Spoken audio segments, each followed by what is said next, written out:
ವೀಕ್ಷಕರಿಗೆ ನಮಸ್ಕಾರ. ಕಾರ್ತೀಕ ಮಾಸ ಕಳೆದು ನಾವೀಗ ಮಾರ್ಗಶಿರ ಮಾಸ ಅಥವಾ ಮಾರ್ಗಶೀರ್ಷ ಮಾಸ ಅಂತ ಕರೀತಾರೆ. ಈ ಮಾಸವನ್ನು ಅತ್ಯಂತ ಪವಿತ್ರವಾದ ಮಾಸಗಳಲ್ಲಿ ಈ ಮಾರ್ಗಶಿರ ಮಾಸ ತುಂಬ ಒಳ್ಳೆಯ ಮಾಸ ಅಂತ ಸಹ ಹೇಳ್ತಾರೆ. ವಿಷ್ಣು ಮತ್ತು ಲಕ್ಷ್ಮಿಯ ಮಾಸ ಅಂತ ಸಹ ಕರೀತಾರೆ. ಹಾಗಾಗಿ ಈ ಮಾಸದಲ್ಲಿ ನಾವು ಮಾರ್ಗಶಿರ ಮಾಸ ಅಂತ ಅಂದರೆ ತುಂಬ ಚಳಿ ಇರುತ್ತೆ. ಹಾಗೆ ಇನ್ನೊಂದೇನಪ್ಪ ಅಂತಂದರೆ ಈ ಮಾಸದಲ್ಲಿ ಗುರುವಾರ ಲಕ್ಷ್ಮೀ ಪೂಜೆಗೆ ವಿಶೇಷ ಒಂದು ಮಾನ್ಯತೆಯನ್ನು ಕೊಡಲಾಗಿದೆ. ಇಲ್ಲಿ ನಾವು ಈ ಮಾರ್ಗಶೀರ್ಷ ಮಾಸದಲ್ಲಿ ಮಾಡ್ತಕ್ಕಂಥ ಲಕ್ಷ್ಮೀ ಪೂಜೆ ಮನೆಯಲ್ಲಿ ಯಾವುದೇ ರೀತಿಯ ಆರ್ಥಿಕ ಸಮಸ್ಯೆಗಳನ್ನು ಸರಿದೂಗಿಸ್ಕೊಳ್ಳೋದಕ್ಕೆ ಆಗಲಿ, ಏನೇ ಒಂದು ಅಭಿವೃದ್ಧಿಗೆ, ಲಕ್ಷ್ಮಿ ಅಂದರೆ ಹಣ ಅಷ್ಟೇ ಅಲ್ಲ, ಪ್ರತಿಯೊಂದು ಲಕ್ಷ್ಮೀ ಮಾತೆ ಕೊಡ್ತಾಳೆ. ನಮಗೆ ಆರೋಗ್ಯ, ಐಶ್ವರ್ಯ, ಅಭಿವೃದ್ಧಿ, ಅಂತಸ್ತು, ಗೌರವ ಎಲ್ಲದನ್ನು ಕೊಟ್ಟು ಕಾಪಾಡ್ತಾಳೆ. ಹಾಗಾಗಿ ಈ ಮಾರ್ಗಶಿರ ಮಾಸದಲ್ಲಿ ಗುರುವಾರ ಲಕ್ಷ್ಮೀ ಪೂಜೆ ಮಾಡುವೊಂದು ವಾಡಿಕೆ ಇದೆ ವೀಕ್ಷಕರೇ. ಇಲ್ಲಿ ನಾವು ಗುರುವಾರ ಮಾರ್ಗಶಿರ ಲಕ್ಷ್ಮೀ ಪೂಜೆಯನ್ನು ಮಾಡೋದರಿಂದ ನಾರಾಯಣ ತುಂಬ ಸಂತೃಪ್ತಿ ಹೊಂದಿ ನಮಗೆ ಆಶೀರ್ವಾದ ಮಾಡ್ತಾನೆ. ಹಾಗೆಯೇ ನಾವು ಇಬ್ಬರನ್ನ ಸೇರಿಸಿ ಪೂಜೆ ಮಾಡಿದಾಗೆ, ಲಕ್ಷ್ಮೀನಾರಾಯಣರಿಗೆ ಇಬ್ಬರಿಗೂ ಪೂಜೆ ಮಾಡಿದಾಗೆ ಇಬ್ಬರೂ ಸಂತೃಪ್ತಿ ಹೊಂದ್ತಾರೆ. ಆಗ ನಮ್ಮ ಸಂಸಾರದ ಮೇಲೆ ಅವರ ಕೃಪೆ ಸದಾ ಇರುತ್ತೆ ವೀಕ್ಷಕರೇ. ಇದನ್ನು ನೆನಪಲ್ಲಿಟ್ಕೊಂಡು ನಾವು ಬರೀ ಲಕ್ಷ್ಮೀದೇವಿ ಅಂತಂದರೆ ಲಕ್ಷ್ಮೀ ಅಷ್ಟೋತ್ತರ ಆಗಲಿ ಬರೀ ಇದನ್ನೇ ಮಾಡಬಾರ್ದು. ಅವತ್ತಿನ ದಿನ ಸಾಧ್ಯ ಮಾಡಿಕೊಳ್ಬೇಕು. ವಿಷ್ಣು ಸಹಸ್ರನಾಮವನ್ನು ಓದಿ, ಹಾಗೆ ಅಷ್ಟೋತ್ತರ ಮಾಡಿ, ಲಕ್ಷ್ಮೀ ಅಷ್ಟೋತ್ತರ. ಹಾಗಾದರೆ ಈ ಮಾರ್ಗಶಿರ ಲಕ್ಷ್ಮೀ ಪೂಜೆಗೆ ಸಂಕಲ್ಪ ಏನು ಮಾಡ್ಕೊಳ್ತೀರ? ನಿಮಗೆ ನಿಮ್ಮ ಫ್ಯಾಮಿಲಿಯಲ್ಲಿರ್ತಕ್ಕಂಥ, ನಿಮ್ಮ ಸಂಸಾರದಲ್ಲಿ ಆಗಬೇಕಾಗಿರ್ತಕ್ಕಂಥದ್ದು ಅಭಿವೃದ್ಧಿಯ ಬಗ್ಗೆ ಸಂಕಲ್ಪ ಮಾಡ್ಕೊಳ್ಳಿ.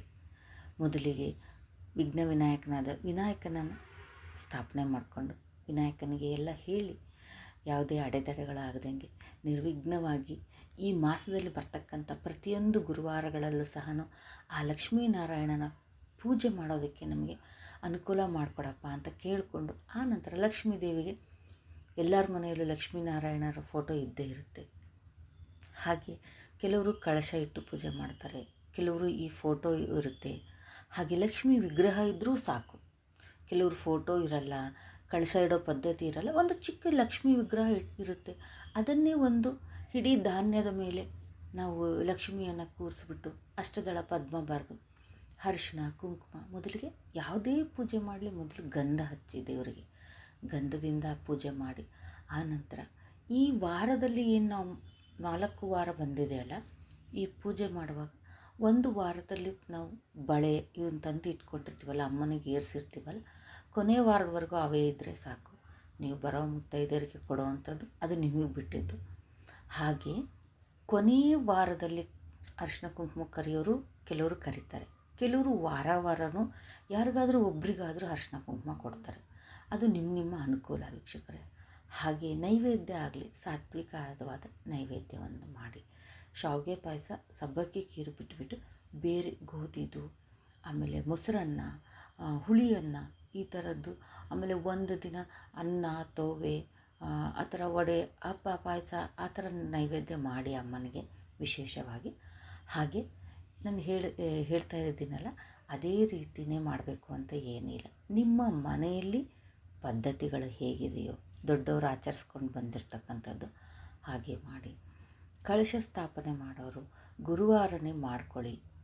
ಎಲೆ, ತೆಂಗಿನಕಾಯಿ ಎಲ್ಲ ಪ್ರತಿ ವಾರ ತೆಂಗಿನಕಾಯಿ ಚೇಂಜ್ ಮಾಡೋದೇನೂ ಇರೋದಿಲ್ಲ. ನೀವು ಫಸ್ಟ್ ವೀಕ್ ಏನು ಇಟ್ಟಿರ್ತೀರಲ್ಲ, ಕೆಲವರಿಗೆ ಅಮಾವಾಸ್ಯೆಗೆ ಚೇಂಜ್ ಮಾಡೋ ಪದ್ಧತಿ ಇರುತ್ತೆ.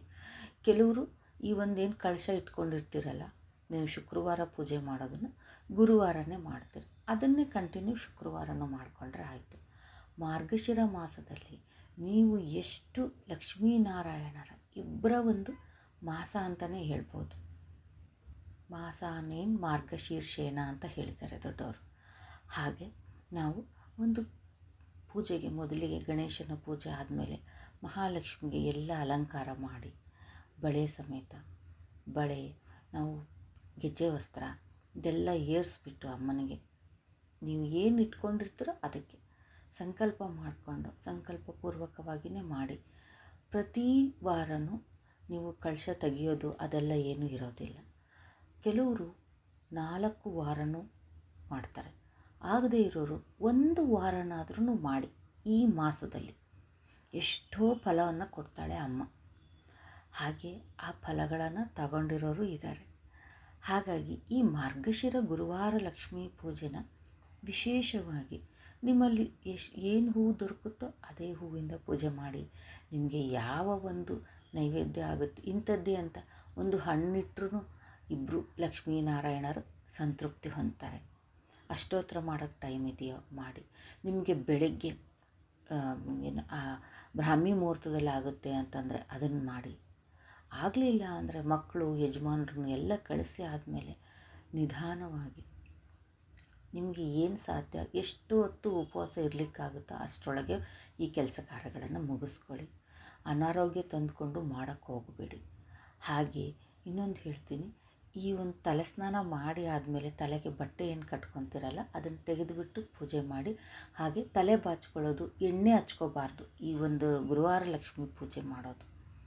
ಪೂಜೆ ಎಲ್ಲ ಆಗೋವರೆಗೂ ಸಂಜೆ ಆಗುತ್ತೆ ಅನ್ನೋರು ಸಂಜೆ ಕೆಲಸದಿಂದ ಬಂದ ಮೇಲೆ ಸ್ನಾನ ಎಲ್ಲ ಮುಗಿಸಿ ನೀವು ಪೂಜೆ ಮಾಡ್ಬೋದು ವೀಕ್ಷಕರೇ. ಸಾಯಂಕಾಲ ಇಬ್ಬರಿಗೂ ಲಕ್ಷ್ಮೀನಾರಾಯಣ ಪೂಜೆ ಮಾಡಿ ತುಳಸಿ ಹತ್ತಿರ ಹೊಸಲು ಮುಂದೆ ದೀಪ ಇಟ್ಟು ಚೆನ್ನಾಗಿ ನೀವು ಅಲಂಕಾರ ಮಾಡ್ಕೊಳ್ಳಿ. ಮನೆಯನ್ನು ಶೃಂಗಾರ ಮಾಡಿ. ಹಾಗೆ ಆ ದೇವರಿಗೆ ಒಂದು ಚೆನ್ನಾಗಿ ಪೂಜೆ ಮಾಡೋ ಶಕ್ತಿ ಕೊಡಲಿ ಅಂತ ಮೊದಲನೇ ವಾರನೇ ಕೇಳ್ಕೊಳ್ಳಿ. ಯಾವುದೇ ಅಡೆತಡೆಗಳಾಗದಂಗೆ ಪೂಜೆ ಮಾಡ್ತೀನಮ್ಮ.